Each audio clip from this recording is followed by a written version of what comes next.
Welcome to A Lawyer's Guide to the Galaxy, a podcast about geek culture by lawyers with your hosts, Ben Siders and Kirk Damon. And welcome back to A Lawyer's Guide to the Galaxy, the podcast that asks interesting questions that don't have any answers with your host, Ben Siders. That's me, and the other guy is Kirk Damon. That's Kirk, as the captain of the Enterprise. They're intellectual property lawyers and certified geeks practicing law in St. Louis, Missouri. Here to talk today, finally, about the 1980s, one of our favorite topics because, well, we grew up in it, first of all. It's been a hot topic with Stranger Things winding up and sort of the ongoing and enduring nostalgia as people who are our age slowly gain control over mass media.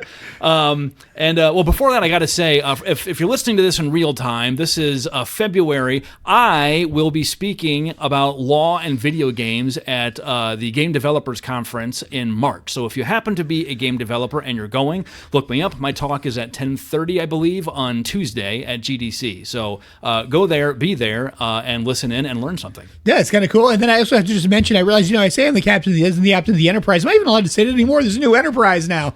Yeah, that's true. Yeah, it's what's it called? Starfleet Academy? Is that what the show is called? Academy, yep. I have not seen it yet. I've seen some people talking about it, and it's like everything else, reviews seem to be mixed. The biggest thing I bumped into with it, I'm the same way. I haven't seen it.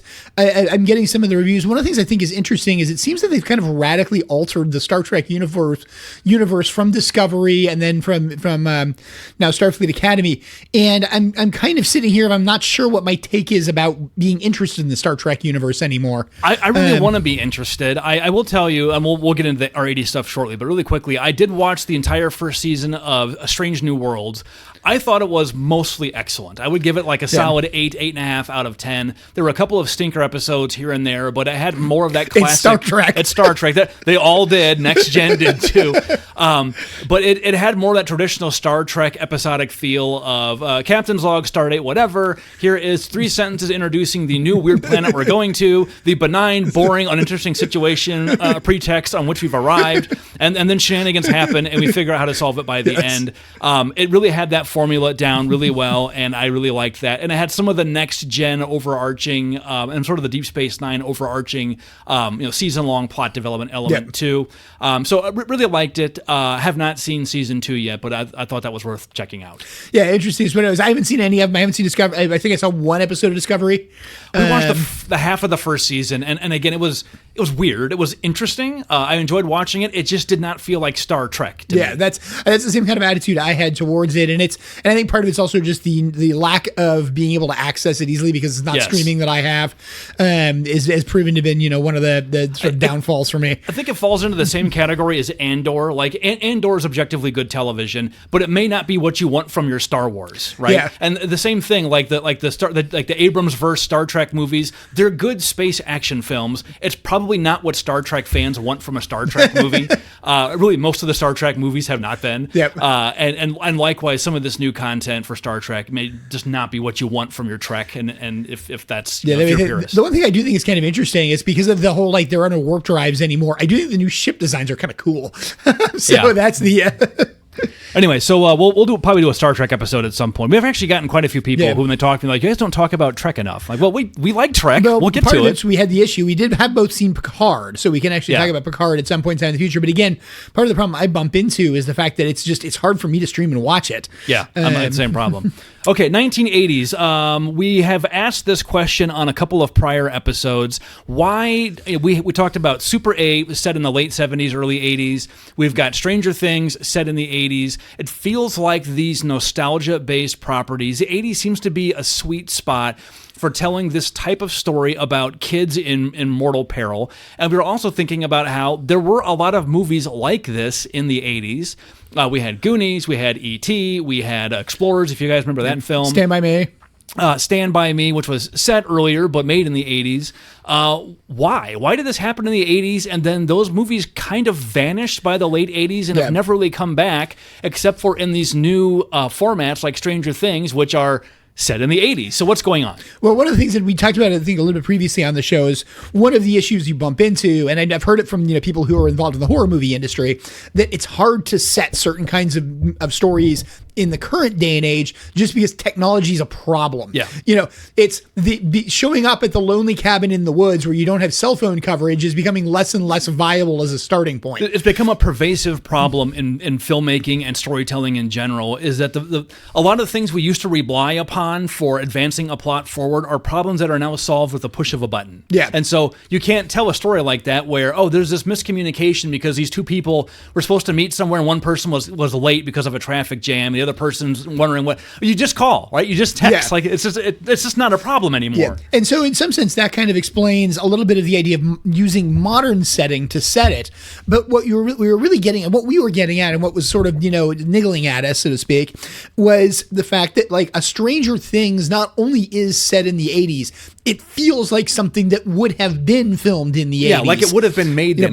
Barring maybe season 5. Yeah, it felt very authentic to the time period in terms of tone, film style, all that kind of stuff. And to the extent that it got overwrought, that's not like a net good thing. We noticed the 80s stuff later on. It felt less organic and more shoehorned in because they're dangling the bright 1980s colored object in front of us saying, look, guys, the 80s, we're still doing it. We're still doing the thing. And it became a thing for Stranger Things in particular. Yes. And we can't seem to avoid talking about Stranger Things. But the big thing we had is sort of the question of, it's not only that it's a movie set in the 80s, it's that it feels like an 80s movie. And what got us started was looking at things like, particularly movies like The Goonies, I think is the one that really kind of got us thinking about this. And, could you make The Goonies today? And the comment with it isn't that kind of what Star Wars Skeleton Crew is? Trying to be.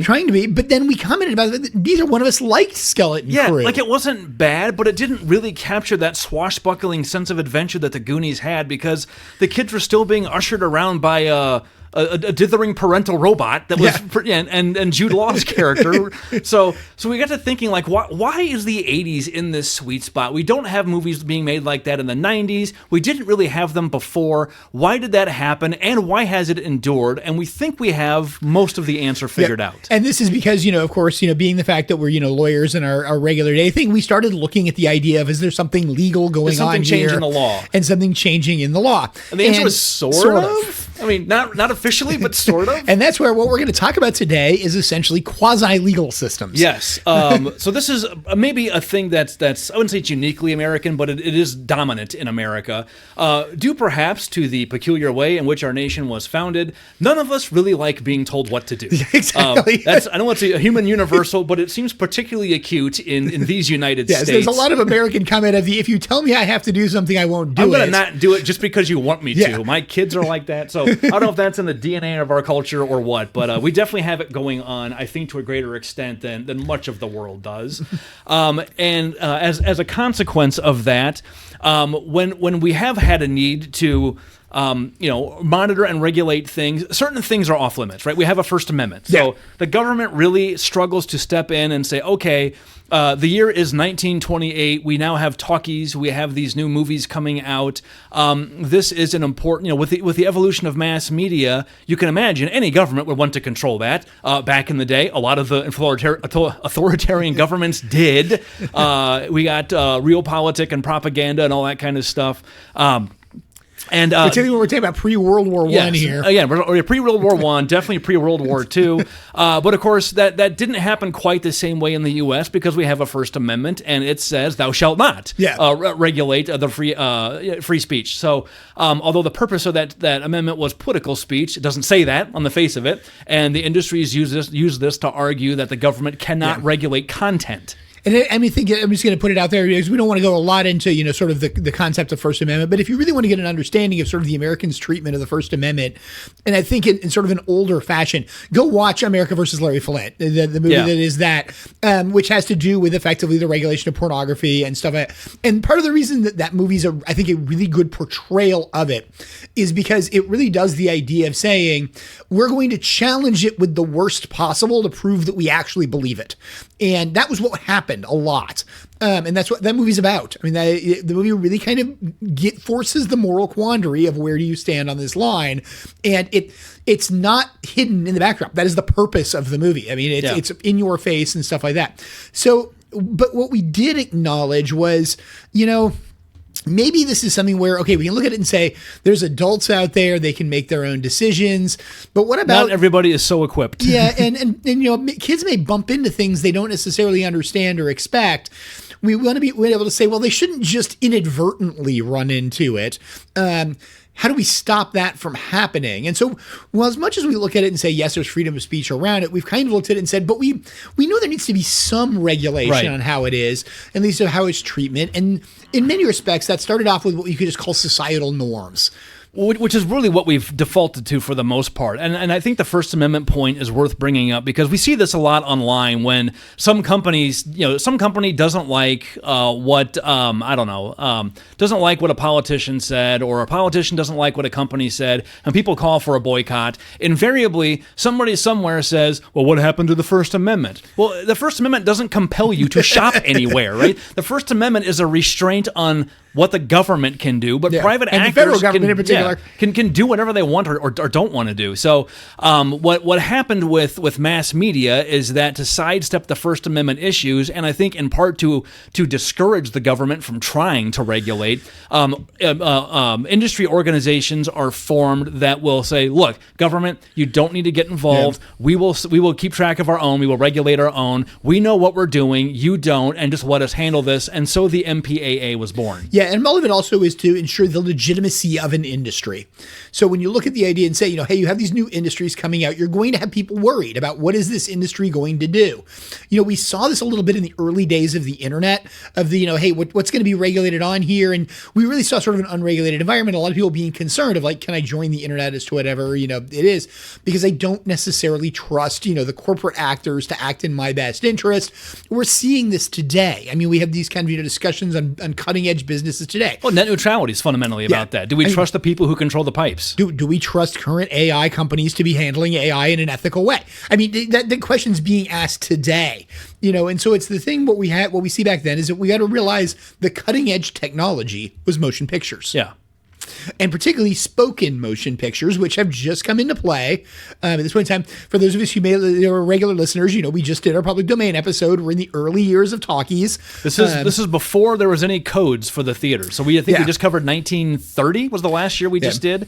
The first sort of self-regulating code, the MPAA, Motion Picture Association of America, was formed as I guess sort of a loose, I think, trade association. Yeah, I mean, a cartel would be the economic term, but that has a negative connotation now. But that's what it is. Yeah. It's a loose trade association of cooperating interests who are not engaged in price setting, but in mutual self-regulation. Yeah, and as well as sort of a mutual promotion, making sure the industry is accepted. Yeah. That movies get in, that people know what they're expecting, and that you don't have sort of independent actors who are taking actions that are perfectly reasonable in their own self-interest, but are harming the industry as a whole. So that's what they're trying to sort of keep out. They're trying to kind of do that kind of regulation. Which all trade organizations do, right? We define a set of standards for what it means to be a part of our respected, esteemed organization. And if you're going to violate that, then you're not going to be part of it. And then the trade industry uses its economic influence to enforce that practically through commercial restraints and commercial pressure. And they tell the government, see, we're handling it. You don't need to.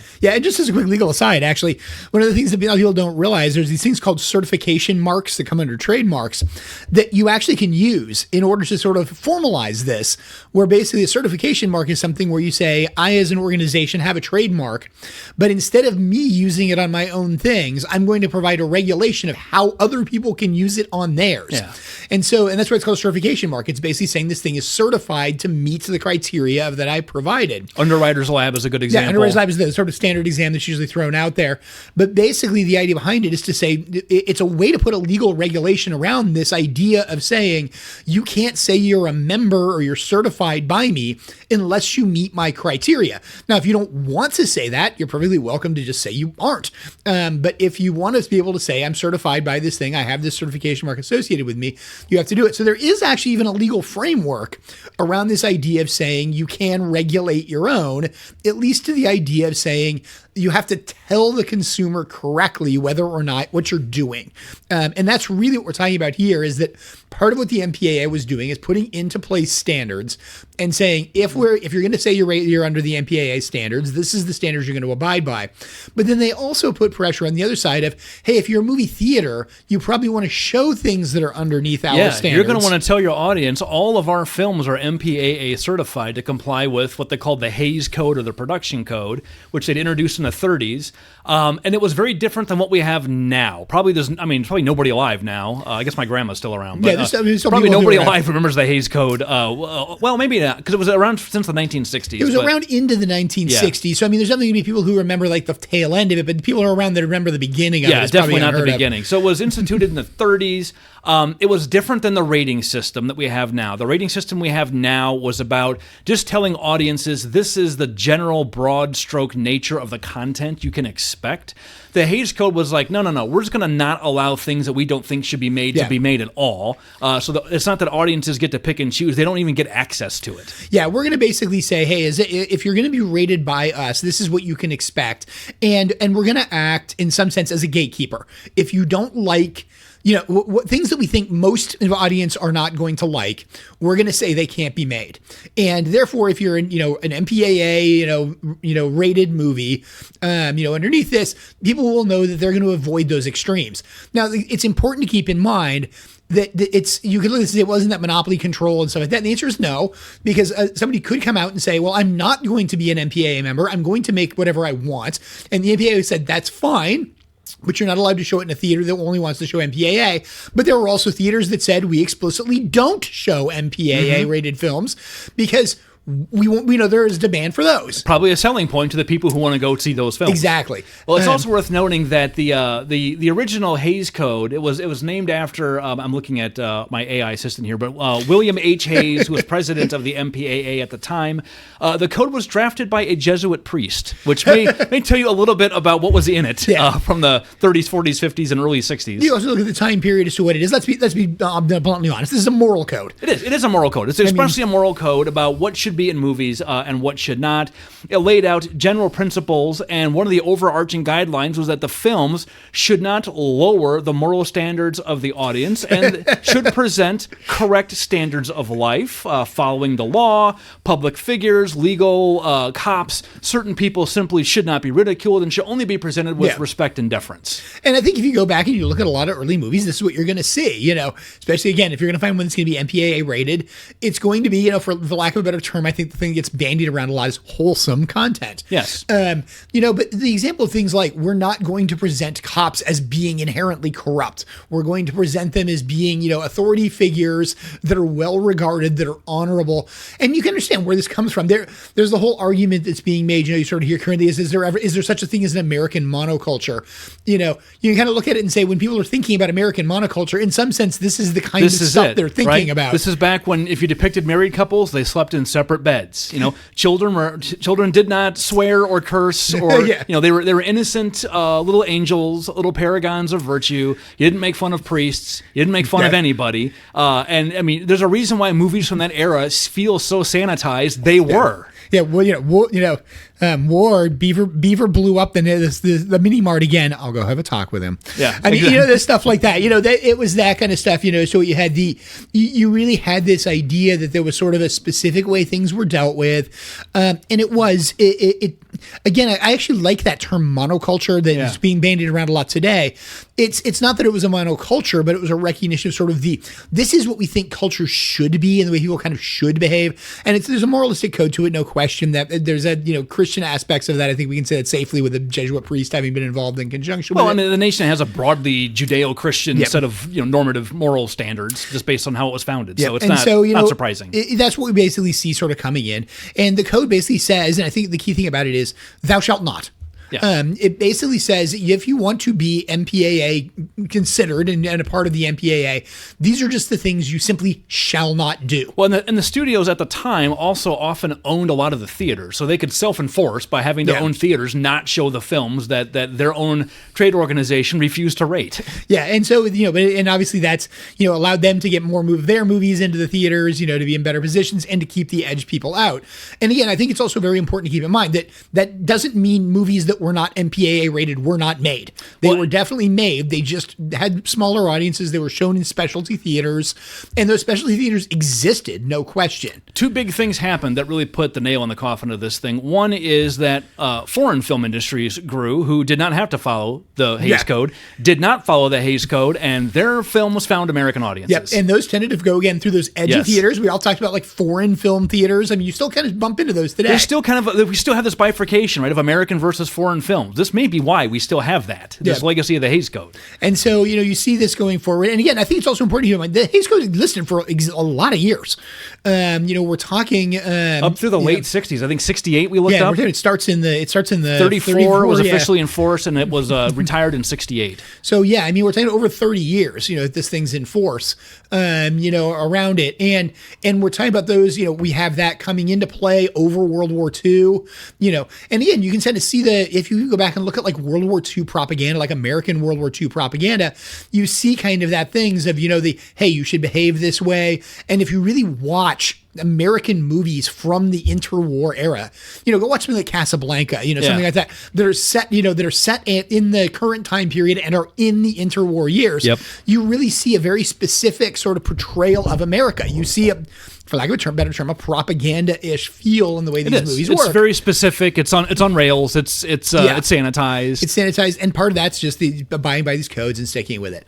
So we really have that. Then we get into the 60s. You get the foreign films, and you also get everything else that happened in the 1960s. You've got the Beatles, right? You've got Elvis. You've got sort of the social revolution, the youth movement, the sexual revolution, and the rapid liberalization, lowercase L in a non-political sense, of American society, and this Hays Code seemed increasingly anachronistic. Yeah, antiquated. And really it was also partially sort of a recognition of, we shouldn't be necessarily governing what we see in conjunction with content by a code that's, from the 30s, a Depression-era content code. Yeah, and that is very, in many respects, moralistic, based upon a particular sort of, set of religious values, so to speak.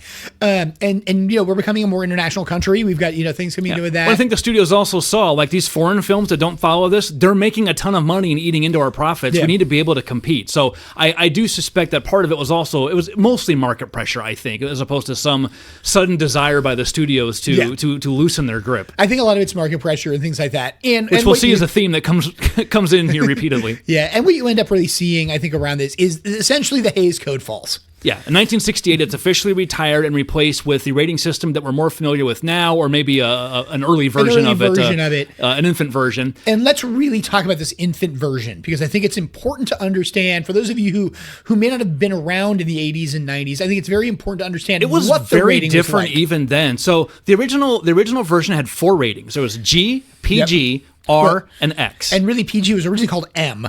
It became PG as to what it was around it. So yeah, 4 ratings, G, M, R, X. And they were very particular, where G was basically designed for small kids. Little kids. Things like that. There's nobody of any age you could not take in without any kind of knowledge in advance of what the film's about. No supervision required. Take anybody to the film. Take anybody, you're not going to have a problem. But it's also for kids that basically aren't going to be going alone. They're going to be going with a parent, or they're going to be going with an older sibling. You can take your 3 or 4-year-old. The film's appropriate for them. So it's movies for babies. It's movies for anybody and things like that. PG was basically this idea that says families are going. Yeah. And again, M was the sort of concept, I think they said mature was originally what it was called, sort of behind it.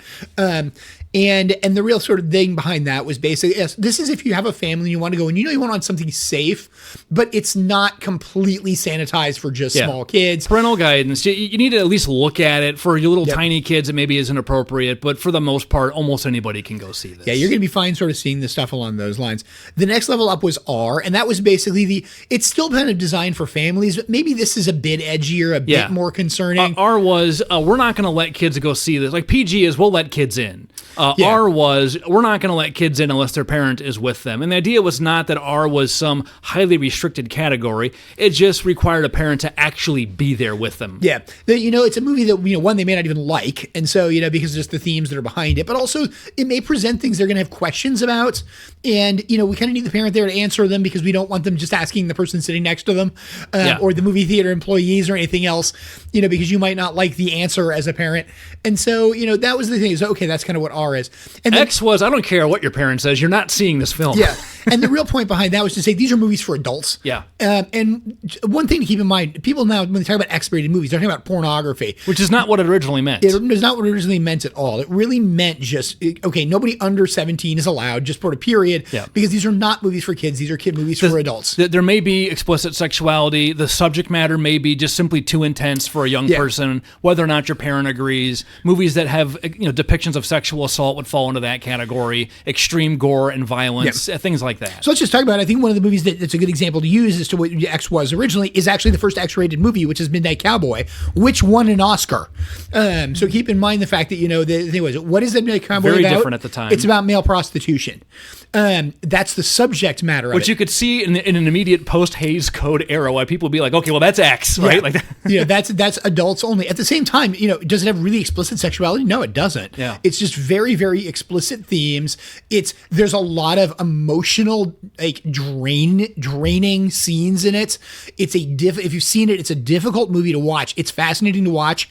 I've never seen it. I saw it, not actually realizing completely what it was when I saw it, because it was part of a two-part thing they showed at college, because they both had cowboy in the name is how the two got put together. And it was, I'd seen it. I was in film studies class at the time, and I saw it, and I was like, that was not what I expected. But it was also that was a really interesting movie. It was also a really good movie. I understand exactly why it won an Oscar, because it really makes you think. But it's one of those things where it's like, that's a movie that today, this is a high-end R, type of thing as to whatever it might be, just as the subject matter. This is not a movie you would want, particularly if you think about, somebody in the, kids in the early 70s just going to, you're a 9-year-old just going to see this on their own. Right. One, because they're probably not going to get it. Not going to understand it, first of all. And the same thing is, if they do it all, it's going to be emotionally draining. They're going to have all sorts of questions, sort of things like that. So that was the real thing behind it. And even if your parents want to take a 9-year-old to it, and we're going to kind of question that because you probably don't really know what the movie's about. Yeah, that implies a mistake as opposed to an error in judgment. Yeah. Although it could be that too. And so, that's what we really had sort of happening.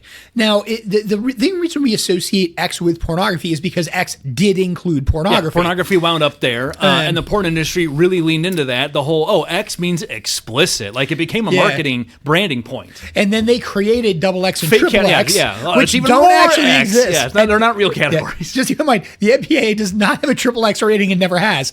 And so it's one of those things where it's, they created these own ratings, they self-regulated, so they said, we're just X. Because you could automatically say you're an X-rated movie if you didn't want the MPAA to actually watch the movie. You could just self-regulate yourself into the X category. And so all the porn industry said, we're X. We're X, we're done. And we're done, and basically sort of, pounced on it. And the problem with it is it really meant X got co-opted. It did, This happened early. So what we really It also meant into, that if you had a film that would have been X-rated but did not feature explicit sex, you would edit it to get it to R so the people didn't think it was X, because if it was X, people would just assume it's porn. Yeah, and that was when you got. So you really had, and this is really the era I grew up in the 80s, seeing movies on my own, when I was in school and stuff like that. You grew up with 3 levels of movies. G, which basically meant Disney animated films. Yeah, Disney films, yep. R, which meant adult. And PG, which meant everything else. Yeah. And so PG is this very wide. It was category. the default, right? If you were making a film that you wanted to cast the broadest possible net to bring in the most money and the biggest audience, it was PG. Yep. And so that's really what we saw, sort of, we also saw, so this was 1968, this new rating system is introduced. We still didn't see movies like The Goonies made in the 70s. Kids in movies were still fell into one of two categories. It was either a movie about the kids kids, which meant it was rated G and it was a movie for babies. Go watch early Disney. Or it was a movie that was not about kids but had kids in it, and they were just little supporting roles and basically a little more than glorified props. Yeah, I mean, and you really do see a lot of that kind of thing going to. It may be something where you need it to be a family because that's the way to get the thing across. You can use the child as being there as this adds some increased risk because, it's really about, the dad or mom being in some peril, and the fact that the kid's there, the kid may be harmed by this just adds to their peril. It's not really about the kid. And that's kind of the stuff that you saw. But really, and again, I remember this even growing up, and movies sort of in the early 80s as I'm starting to pay attention to movies that are coming out.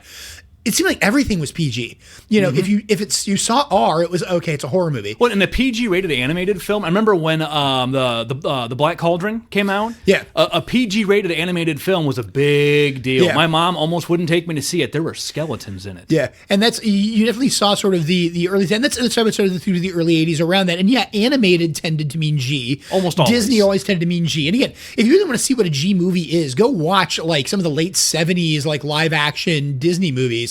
And that's really G. I mean, that's even today, by today's standards, those are clearly G and stuff like that. But movies where, if they have kids in them, thinking of something like Mary Poppins, there's really like there's peril in it, but not really. Not really, yeah. And stuff like that. But, it allows the kids to be central. But, kids are going to enjoy these kind of movies, but they aren't really necessarily an accurate childhood experience. So just to give you an idea of how broad PG was, The Bad News Bears came out in 1976. Yeah. This is a film that's rated PG in which children consume alcohol. Yeah. That would be R now. Like, that really, arguably wasn't illegal at the time, depending on their exact age. But, but yeah, the thing that you had, sort of stuff like that. You also had, sort of these very. The other one I talk about, and I remember from growing up around it, was we also see, interestingly enough, talking about foreign films, the introduction of anime into the United States, but anime coming in a sanitized for kids version because it's animated. And the ones I like to actually pick on, and I really sort of do it, is I love to pick on Robotech because Robotech is something I watched as a kid. It was in afternoon cartoons and stuff like that. And later on, because I always enjoyed it, once I was in law school, I went to the Japanese anime stores, and I'm like, oh, I didn't realize this was based on this Japanese thing called Macross. And so I got Macross, and I got that because I preferred to watch original versions and have them subtitled. I'd watch the original Macross, and I started to realize how adult Macross was, but how much they had altered what the thing showed. So the text was very different in Robotech. What they discussed was very different. In addition, because the Japanese time slots were 4 minutes longer, every episode had 4 minutes removed. And what 4 minutes removed, you could tell why it was removed. It was the adult content. And so it was one of those things where it was very, very interesting in my mind to see. But it was the idea that, it's animated, so therefore it needs to be for kids. And we saw it, again, Robotech, Star Blazers. If you want to say sort of a great one, Star Blazers, without question, designed to be kids after school, Saturday morning TV. Star Blazers is about nuclear war. And if you watch the final episode of the original Japanese Star Blazers, the space battleship Yamato, which is the original name as to what it is, effectively nukes a planet that looks a whole lot like the United States. You can guess where this is going, in conjunction with it. I'm going to say the Hays Code would not have allowed that. The Hays Code would not have allowed that, as to whatever it was. But, what we have with this is it's still being designed as something for kids.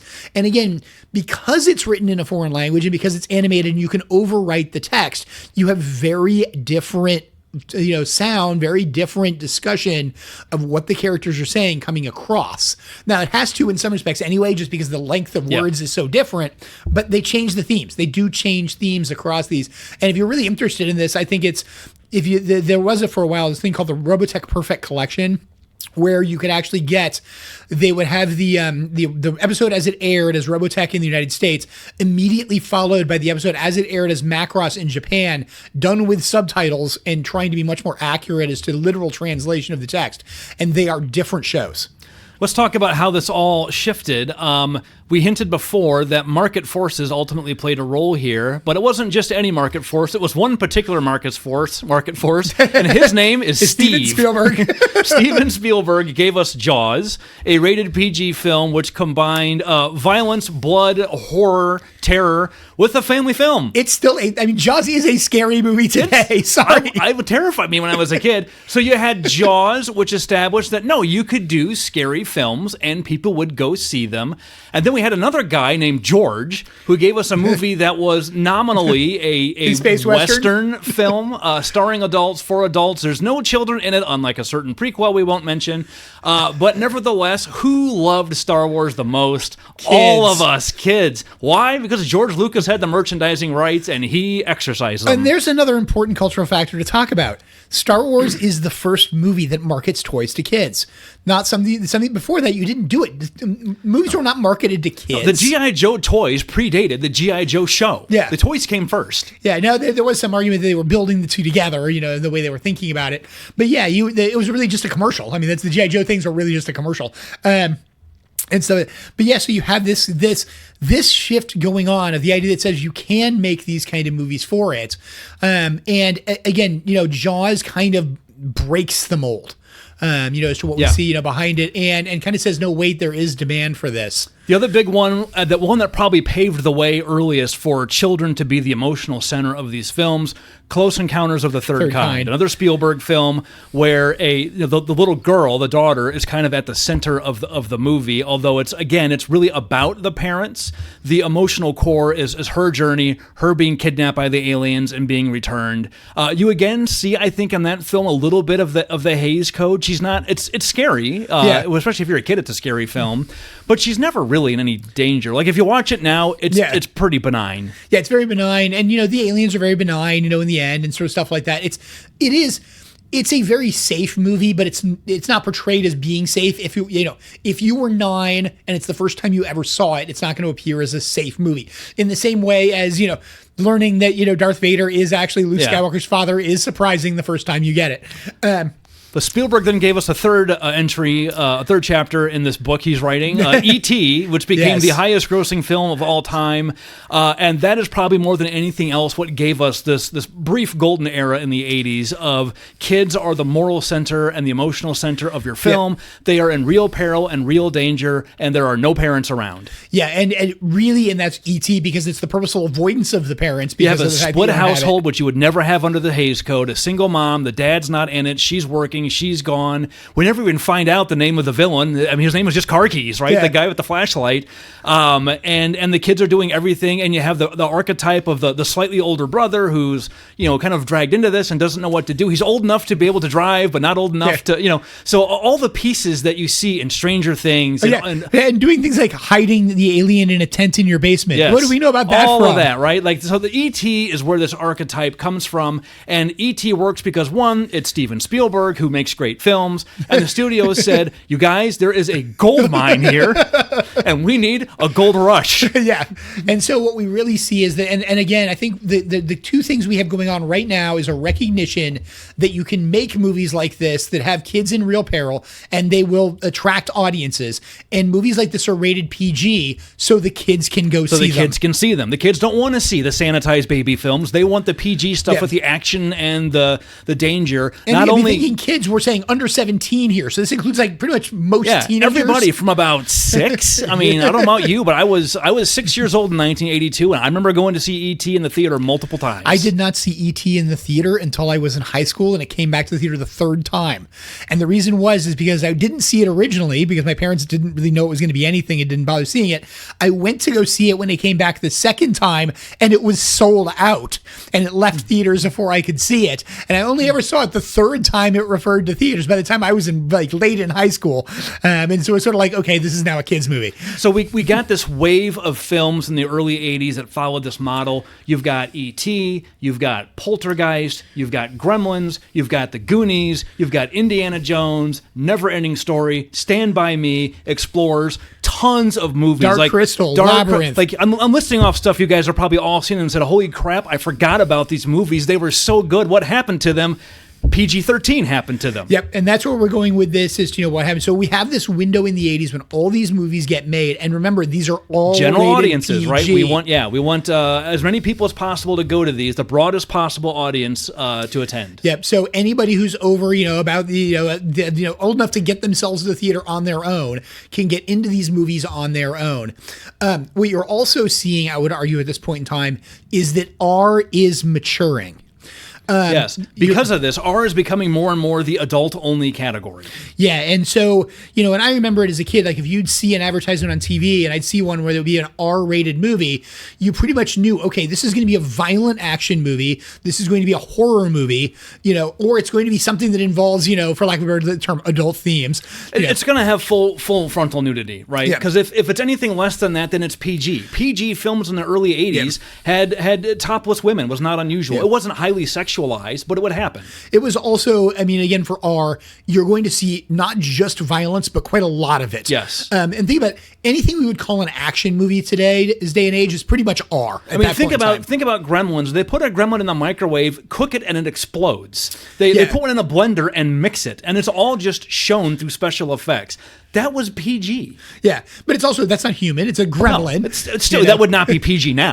Yeah. But so, that's the thing we really have. So you have this very wide category. You have this creation of the idea that there is demand for movies that kids are the central characters of. Kids can go to these movies because of the way the system works. And okay, you can see where they're starting to come from. We had about 3 years of this before the parental activist groups there's a movie that kicks them. Yeah, well, Indiana Jones is the big one, and the Temple of Doom. And the Temple of Doom, the second Indiana Jones. That was the big one. George Lucas was, as he would be the first to say, I think it was in one of his interviews on one of the Star Wars discs. He was going through a divorce. He was kind of in a bad mood, and it is reflected in Temple of Doom, by far the darkest of the Indiana Jones films, which features a bunch of children trapped into labor slavery. Yeah, and keep in mind that also we had Indiana Jones and the Raiders of the Lost Ark, which was clearly a kids movie. Now, the last scene of it is scary. Without any question, it's for young kids. I remember being frightened by that when I was a kid. Yeah, I was too when I was a kid. And so, but the thing is, what you really had happen with this is, obviously, this is a sequel, so it's going to be marketed to kids, and we have a sequel marketed to kids with a PG rating. That's short really round. Kind of one of the main dark. characters is a kid. Yeah, that's kind of dark. But not just kind of dark, really dark. So the parent group raised their hand and said, snakes? we need to do something about this. We need a new rating. There is something that lives between PG and R, and it's all of these movies that have been made for the last 3 years. And the MPAA said, yes, you're right, and they gave us PG-13. Now, PG-13 had a practical effect of saying, okay, this is the new sweet spot. Basically, all these movies that were doing so well, all the Spielbergian films, really were PG-13 films before PG-13 existed, and so that content migrated to PG-13, but that also attracted a lot of the older teenage audiences and adult audiences who wanted the action-adventure blockbuster spectacle, which meant that if you were making the mass-market summer blockbuster movie, you were in that category, which had a couple of advantages. One, it didn't need to be about kids anymore. It's PG-13. It can be about adults, and then no one's going to think that's weird, because now PG is the new family film category, and G is the really, really little kid thing. And the real key I think that's important about PG-13 is the break about 13-year-olds being able to go. And that really PG-13 says, no, 13-year-olds really can't go. Because they can't go on their own anymore. You essentially have that sort of thing with it. And they also can't really go with an older sibling. They're kind of having to go with an adult, in order to get into it. So you have this kind of, weird break about it. And that's the thing, is that when we think about these sweet spot movies that were from the 80s, what we really had is PG-13 movies starring PG age kids. What we see after the creation of PG-13 is PG-13 movies starring PG-13 aged kids. Which is mostly adults, right? Even if you're doing teenagers, you're going to cast adults because then you don't have to comply with California child labor laws. Yeah. But it's also, if you're going to do it, you're going to have a lot of teenagers, you're going to have a lot of 20-somethings, maybe 20-somethings who look younger, that kind of thing, or 20-somethings cast as people who are in high school. PG-13 is really the sweet spot to this day. The vast majority of your blockbuster summer films are PG. Your Marvel films, your superhero films. And we see this reflected almost immediately. There's a little bit of a tail end of the 80s, but by the 90s, PG-13 is where it's at. You've got Terminator 2. That's R. You got Terminator 2. The fact that it was R, though, was remarkable because, that would have been... It would have been edited to be a PG film in the early 80s. I think Terminator was. And it would have been that hard to do, quite frankly. You've got probably the most notable one is Jurassic Park is your PG-13 blockbuster. And then by the late 90s, we've got Independence Day. So that became kind of your new model for what your summer blockbuster looked like. All PG, all starring adults. Kids are in these. I mean, there's two kids in Jurassic Park. They're an important part of the story, but the emotional center of the film is the adult characters. There's also, I think, an important thing to keep in mind around R. We also have the creation of NC-17, and essentially the idea of bringing back what's X. And a lot of people, I know we're not particularly familiar with NC-17 ratings and NC-17 movies, even though it exists today. Because X films were out of theaters by this point. By the mid 80s, once PG-13 was around, the creation of VHS as well. Yeah, we have, porn moves to the VHS industry almost immediately. In the early 80s, I mean, I remember Roger Ebert. I mean, or just people who were movie reviewers would go see rated X films and would review them like any other film. This one's good. This one's bad. Yeah, again, because back then those films had explicit content, but they were just normal movies that happened to have a couple of these scenes. Midnight Cowboy won an Oscar for Best Picture. Like, keep that in mind. It was not like modern, Skinamax stuff where it's just the entire thing is porn with 3 minutes of plot between scenes. Yeah, and so we really have that as it's what we had is sort of NC-17 in place of original X. And when NC-17 comes out, there's a lot of discussion about the idea that this is good. There's a few initial movies that come out around the initial creation of NC-17, which definitely get into that idea. They're very adult content. I remember one of the ones that earlier came as the movie Kids, comes out, which is kind of, you can see testing the NC-17 rating. If I remember rightly, the first one does involve a lesbian relationship. I'm trying to remember I can't think of the name of the movie, but I think that was the one, again, maybe the first NC-17 movie or one of the first NC-17 movies. But you also have movies that are like edgy on the edge of NC-17. So we talked about the idea of, Midnight Cowboy being an X-rated movie nominated for an Oscar. The movie Crash was rated NC-17 until they took 5 seconds of it out. Then it became rated R. So it's 5 seconds from being an NC-17 movie. It won Best Picture. Later on. So you really see this idea of, R is getting more mature. But you also see the real thing in R is now you have the creation of slasher movies and the real idea behind horror movies, which are safely in the R rating and are basically never going to get NC-17 ratings because, blood and gore, being a slasher movie is that's safely NC-17. And it's stylized. We're fine with it, that kind of thing. So you have that kind of initial sort of recognition of what it is. You now have PG-13 and you have the occasional horror, like the whole question of can you make a horror movie that's PG-13? And for many, many years, these things all stood up, to what it was behind it. Then there's a few misnomers that start popping in. And I can talk about one from very much my own personal experience, talking about horror movies. So when I was in law school, I happened to see for Halloween on the wall, they had a poster up, come see this new horror movie that we're going to screen that involves Wes Craven. I mean, he's obviously sort of a, horror icon, you may want to see, behind it. And I'm like, hey, scary movie on Halloween. That's kind of a cool idea. Yeah. That'd be a great idea. So I take a friend and they described it as being sort of horror comedy. It was going to make fun of horror tropes. The movie was Scream. Which was a pretty effective horror film. However, opening sequence. However, when I saw it, I went to go see it, and offsite at the thing with it. It was basically what was effectively a basement movie theater is the best way to sort of describe it. And the person came up and said, so the version you're going to see, just so you know, it has no credit sequence. So basically, you're going to see the initial scene, and it's going to cut to a screen with just the name of the film on it. That's because the credit sequence isn't done, so we're going to put that in here. And just so you guys know, this version is rated NC-17.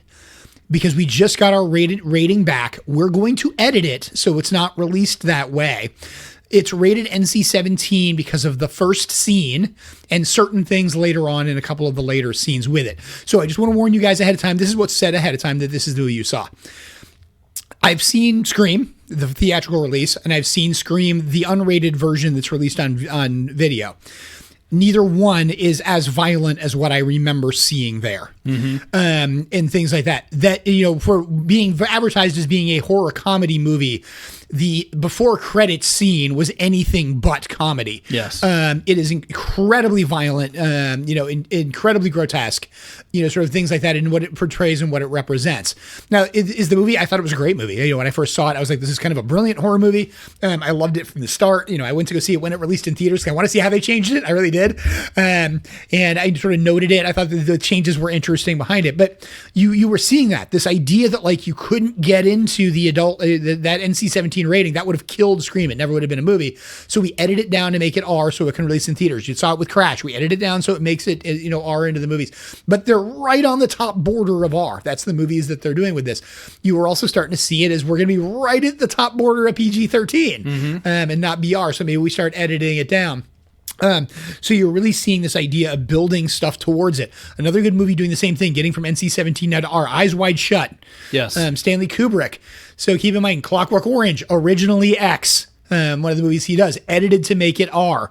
Behind it. We should say this happens a lot. You submit an initial screening to the MPAA. They give you a preliminary rating, and then typically you edit the movie down to get to where you want to. And I mean, there's a whole famous rule that you get one F-bomb in a PG-13 movie, and okay, well, where do you put that in Lord of the Rings then? I like picking on Clockwork Orange and Stanley Kubrick because Clockwork Orange originally was released under X and actually did quite well under X, and I believe it may have been nominated for an Oscar. I don't think it won anything. I'll check. As an X movie, but it was then later modified to R 2 years later to sort of make it more, palatable to whatever it was. Eyes Wide Shut, essentially being his last movie, so whatever it is, sort of was unquestionably NC-17, even in R rating. It's kind of debatable as to how it's actually, it's R. You are correct. A Clockwork Orange 1971 was nominated for Best Picture, Best Director, Best Editing, and Best Adapted Screenplay. Didn't win any of them, but four nominations is a lot. Yeah. And let's face it, Stanley Kubrick is a brilliant director. I mean, there's no question about that. Now, he had an interesting subject matter that he liked to go into, but it's interesting to sort of see, hey, you have these kind of movies that are bouncing around in this. Clockwork Orange I also like picking on because a lot of the reason it got its ratings was because of its nudity. Now, yes, it did have some rather explicit scenes in it, and it did have some very concerning scenes, let's just put it that way, of what's suggested and sort of what's, not explicitly shown, but definitely suggested to have happened. And the callous treatment of it is a good way to sort of put it behind it. But then you take something and say, let's just pick on a recent movie, namely Oppenheimer, which has extremely casual nudity in it, which has absolutely nothing to do with the plot. Completely unnecessary. And totally just R. Yeah. And so it's one of those things where it's like, okay, you can say, and a movie that's going to be R anyway, because it's, about building nuclear bombs. And so it's one of these things where you're really seeing this idea of testing the edges of where these ratings are. And this is one of the things when we talk about these systems being non-legal systems, you have to think in mind that they create incentives, and those incentives are often to operate right at the boundaries. And that's what we're seeing. But there is no real boundary between PG and PG-13 that makes sense to test. No, and what happened is PG-13 became the market default, and if you're going to make a PG-13 movie, it skews older, so you may as well cast older actors even to play younger teenage characters.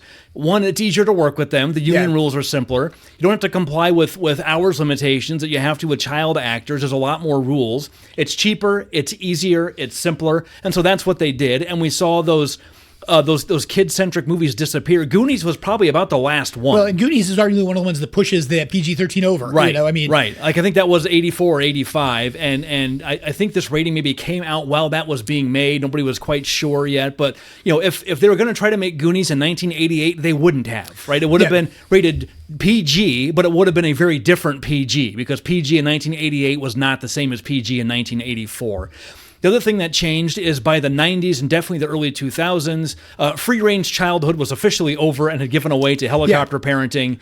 And that also just changed the cultural reality of you would not have a movie like The Goonies because it wouldn't make sense to anybody who was a parent at the time. So we have the technological change occurring at the same time. And so that's where we started this and said, why did this kind of thing happen where you're setting the movie in the 80s? Well, that's really makes sense of the technological change. But when we started evaluating then why were these movies made in the first place, we didn't have the technological change really changing the movie because they changed before the technological change happened. Like a good 10 to 15 years. Like we didn't all have cell phones until late 90s, now, early 2000s. You do see more of the idea of stranger danger, coming into play, satanic panic, those kind of things coming into play around this time. And so, you definitely have the idea that it's starting. You don't have the free range childhood, so to speak, in the way that you had it. But it was something that you really also saw this sort of quasi-regulation change and how how, and the real goal we wanted to get into and sort of talking through this a lot in this episode is how much these quasi-legal systems act like laws. They really do. They're kind of self-enforcing, but they have a practical effect also in where they drive market activity. And another area we see that right now is, the film market is increasingly international in scope, which means when you make a movie to release in the United States, you've kind of got to have your eye on the foreign gross as well. And that means you're going to be releasing your film in places like the United Kingdom, which is culturally and legally similar in terms of the amount of speech regulation they tolerate. But you've got places like Germany, which are a little more heavy-handed. Yep. You've got places like the Middle East, which are much more heavy-handed. Russia, very heavy-handed. And China. The biggest market is China, which is extremely heavy-handed. Yeah. So you've got to kind of have that in mind, and you see it when you see movies now, especially your big summer blockbusters. There's usually going to be set, at least in part, in China or Taiwan. The movies are definitely not going to talk about whether there's a difference between China or Taiwan. There's usually going to be a Chinese actor. I enjoy all that stuff. I think it makes movies more interesting. Hey, I'm the one who still thinks we should make James Bond Indian. Yes. Oh, that would be amazing. Like a former Gurkha or something. It's a great idea. Such a great idea. Sorry, but I think it's a great idea. But so there's an international reality, and you have to make your movie to where you can get through foreign censors as well, and the stuff that they're going to want removed, you can take out of the film coherently without having to reshoot and recast and re-edit a bunch of stuff. Yeah. So, and then that kind of thing. The other thing we've also seen at this point in time is the rise of home consumption, and with the idea of home consumption and the idea that, hey, this is being consumed in the home, where can you control it? The parents have control as for what it is. We're also starting to see the rating system become a little less important, except for it being the big blockbusters, the big things you're trying to make, hundreds and hundreds of millions of dollars coming out, where it's incredibly important that you get those big releases. So we're seeing kind of the edgy cases now where it's I want to release something that's NC-17. What you're seeing is, it's released straight to streaming. Maybe it goes to a few art houses that are still, focusing in that area, but the art houses are dying. It's important to recognize the MPAA system was just the MPA now, I think, but it was the original purpose was to decide what gets shown in theaters and how theaters have to market and advertise the films, and for theaters to enforce who gets in and who doesn't. Yeah. Who stops a kid from seeing a rated X movie? There's only one place to see it. It's a movie theater, and the movie theater enforces it. And if they don't, they stop getting sent films, right? That's not the case anymore. We don't see movies in movie theaters as much. The ratings still show up for films on Netflix and things like that. But who's stopping you on Netflix from logging into your mom's account and watching a rated R film? Nobody. And people have commented about it as well. It's not like you can't get content, which is unquestionably X NC-17. Let's use those as just their original mature ratings off of YouTube that anybody can access. And what do you do with Stranger Things, which is a cinematic format that's never been released in theaters? Yeah. It's just straight to streaming, so it doesn't have to comply with the rating system at all. The other thing you also have, and I think this is important to point out, you also are starting to get, I think you're starting to see this more and more, the art house movies that release as, this movie is not yet rated. Which itself is a statement as to its rating. Or the unrated version. I remember for my birthday, like when I was in college, somebody got me the unrated version of American Pie. The implication is that there's something more explicit you're going to see, but it's not. It's just we just added scenes that were not in the rated theatrical release. They may be completely benign, and most of them are. But it's still unrated because they never submitted it for rating. Same thing. High Fidelity has a couple of really good deleted scenes. So I've seen the unrated version, but so the director's cut of Star Wars is unrated. Yes, exactly. So unrated, it's marketed salaciously, but for the most part, it's not that interesting. Yeah, and so that's what we had. What we've seen with this, and again, where we started with this whole analysis and what we had is, why do we see movies set in the 80s around this freedom? And I think there's a lot to say it's a technological thing, but it's also the fact that we got movies made this way in the 80s. So we have this sweet spot that not just do we have movies that work in this time period, technically, we have movies that were made in this time period. Which means when you make movies like that now, that's when you set them, because that's what makes sense to people. You can't really set them much afterwards because they won't make any cultural sense in their setting. It'd be like setting like a movie during World War II, but people are acting and talking like they did in 1997. It just people would be like, what? That doesn't make any sense. Like, who would be that way? And we've seen, quite frankly, a little bit of this coming out, and I'll just use the things that a lot of people pick on movies being woke because it doesn't fit in the appropriate place where they are. That's kind of what they're saying. A good example of that, the Brady Bunch movie, it reset a 1970s Brady Bunch family in like the modern era and had them continue to act like they would in the 70s, and like that was the running joke of the film was the modern people like commenting on how backwards and weird they were. So like it's a good example of how visceral and stark that difference in the cultural time period is when things were made. Yeah. You can't just lift something from one period. You have to modernize it or it doesn't make sense. An example of the one I think is a great example is actually the original Home Alone, which is an 80s kids in peril movie, against the most recent Home Alone made like 2 years ago, and particularly who the robbers are. The robbers are just bad people, and they're kind of stupid, but and bumbling and stuff like that in the original Home Alone. They're sympathetic in the most recent one. Which when all villains have to be sympathetic beaten now. out of them is really kind of like, hold on a second, do we really feel this? But they also never really permanently hurt, which is kind of interesting, the fact that, they're not really injured by being dramatically injured by getting hit by all these things. By having a 25-pound can of paint swung on their face. Well, that one doesn't happen. But, they get hit by, they're forced to step on Legos. I mean, this is the example of one of those. That should get you an NC-17 rating. That's violent. But it's also one of those that doesn't last, and we've all done it, and, sort of things. But so, yeah, it's an interesting thing behind it to sort of recognize that this is what we have behind it. And what we're really trying to say is you have these changes in law, or in this case, changes in non-legal systems that behave a bit like law, making the changes.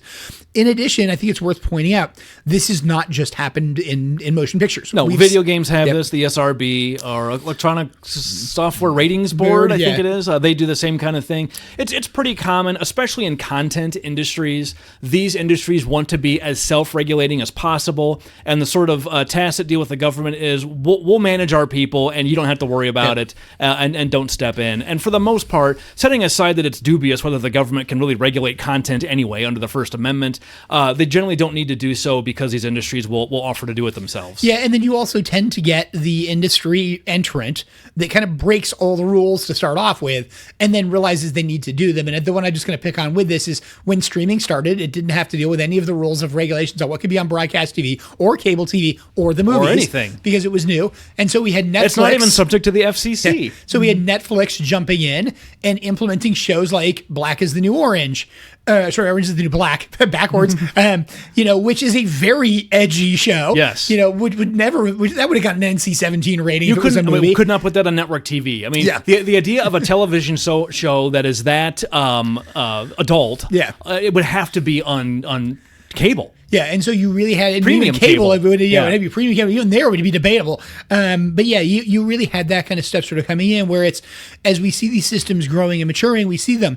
And again, as I hinted at earlier in this episode, it isn't even just in this kind of stuff. We're seeing it with AI. I was going to say, we're seeing it with social media. Well, the two newest content industries are social media and AI. Yeah. And the same things are happening there. No, don't regulate. Let us regulate. Now with social media, they were pretty much left alone, like most of the internet, except for influencers, which is a special type of content with a special, unique type of legal consideration that comes with it. But that's a venerable set of laws about sponsorship and when you have to disclose that you're being paid to give commercial messages. So that's not really new. It's sort of importing old laws to a new system.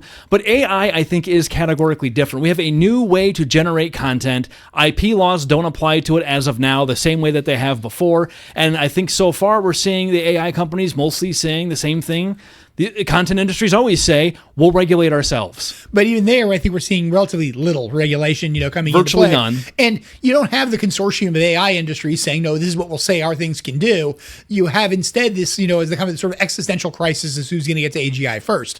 Say what you like about whether or not you believe that, but that's what's leading to the lack that there's no statement of we have to put the brakes on, we have to put guardrails in, which is what did happen in these prior industries. And so we have a unique industry in AI that is basically saying, yes, we'll self-regulate ourselves, but the appropriate self-regulation is none because of other reasons. Well, and the self-regulation doesn't seem to be happening at an industry level. Like if you use ChatGPT, stuff it used to let you do, it just won't now. And so I think we're seeing them implement guardrails themselves to I think limit risk of liability in class action lawsuits. But will be interesting to see if at some point some kind of industry consortium emerges and tells the government, look, you don't need to drag us all in front of Congress to testify. We've got it under control. Yep. So exactly that. We're seeing this. This is the real value, and I think the takeaway from this episode, what we want to leave you with behind it, is what we have going on here is that a lot of these areas right now, when people are calling out for regulation of these industries, there's concern about regulation of these industries. A lot of times that regulation starts with self-regulation. That's what we saw here. A lot of times it ends with self-regulation. Yeah. There's never really been control over what movies can and can't show without certain very high guidelines of, things you can't show. Other industries that tried to do this, the government said, you suck at it. So like food production, yes, restaurants, they're like, no, we're gonna have standards. And so, that kind of thing being interesting. It's going to be interesting to see where do these cutting edge businesses go. And so when we're talking things here about, hey, here's stuff that's happening in the AI industry. Here's things that are happening in social media. Here's things that are happening in video games around it. We have a little bit of this, self-regulation and self-regulation that may not even exist yet. So for the informed consumers that you all are that listen to our podcast, because we know you're all intelligent and above average. You must be, or you wouldn't be here. Exactly. This is some place where you can sort of see the law changing in action, so to speak, and sort of the world changing in action is around this kind of area. All right, so for our next episode, we're not 100% sure. Again, we've got a couple of ideas. Kirk has an episode he's tentatively calling Iconoclast. Is that the one? It's so basically what I have is the idea of have we recreated the old issue of icons, and I mean that in the icon being a religious term for the Russian term, right? The Russian type term, as to what it is in the iconoclast around modern trademarks. And do we need to should we look at it as being if we combine those two frameworks of looking at something, does it help us understand branding a little better today? All right, so that's coming up, and then we're going to keep an eye on the Pokemon patents as it works its way through the patent office.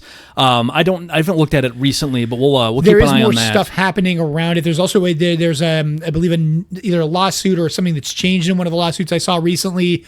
There's stuff happening in the Pokemon things, but nothing major enough for us to have a whole episode on yet. And then we're going to watch Star Wars Visions at some point, and we'll do our usual episode where we go through all of those and rank them. And maybe we'll actually watch some Star Trek.